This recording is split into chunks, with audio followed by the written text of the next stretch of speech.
आणि एकीकडे विधान परिषदेसाठी सगळी धामधूम सुरू असताना दुसरीकडे शरद पवारांच्या राष्ट्रवादी काँग्रेसनं राज्यातल्या देशातल्या महागाईवरनं अतिशय आक्रमक पवित्रा घेत आज नवी मुंबई ठाणे परिसरामध्ये आंदोलन छेडलं। राष्ट्रवादीचे बडे नेते या आंदोलनात सहभागी झालेले। देशातील वाढती महागाई, इंधन दरवाढ, बेरोजगारीच्या विरोधात राष्ट्रवादीचे नेते रस्त्यावरती उतरलेले। सुरुवातीला शांततेत सुरू असलेल्या आंदोलनानं हळूहळू उग्र रूप धारण केलं।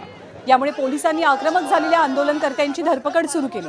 सुप्रिया सुळे, रोहित पवार, शशिकांत शिंदे, जयंत पाटील, जितेंद्र आव्हाड असे अनेक दिग्गज नेते या आंदोलनात सहभागी झाले होते। यावेळी पोलिसांनी रोहित पवार, जितेंद्र आव्हाड, शशिकांत शिंदेंना ताब्यात घेतलं। सक्षणा सलगर, रोहिणी खडसे यांना सुद्धा पोलीस व्हॅनमध्ये बसवलं गेलं। भांडी वाजवत कार्यकर्त्यांनी रोष व्यक्त केला। कार्यकर्त्यांनी भर रस्त्यात खाली बसून रस्त्यावरती चुली पेटवल्या आणि भाकऱ्याही थापल्या।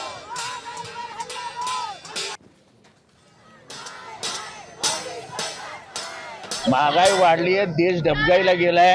कालचा लेटेस्ट रिपोर्ट आहे, मे महिन्यात भारताने आयुष्यात पहिल्यांदा, स्वातंत्र्यानंतर पहिल्यांदा सोनं विकलंय।